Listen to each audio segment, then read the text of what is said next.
Hi everyone, my name is Shane Alexin Espaspa. I am here to present the phone restaurant reservation.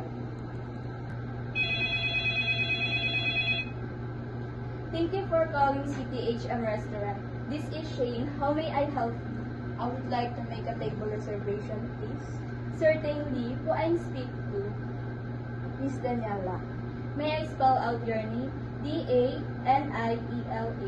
Did I get your name correct, ma'am? Yes. May I know your contact details? 0906-3538-805. Thank you, ma'am.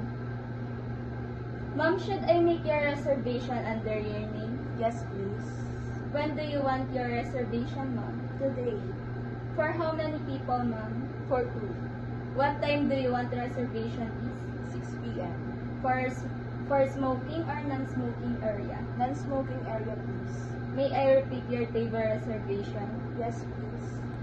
Your table reservation at 6 p.m. today, May 24, 2024, person only is the non-smoking area under your name, Ma'am Daniela, with the contact number of 0963-538-805. Is that correct, ma'am?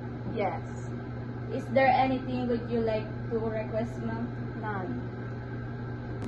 Ma'am Daniela, thank you for patronizing CTHM Restaurant. We're looking forward to welcoming you. Thanks.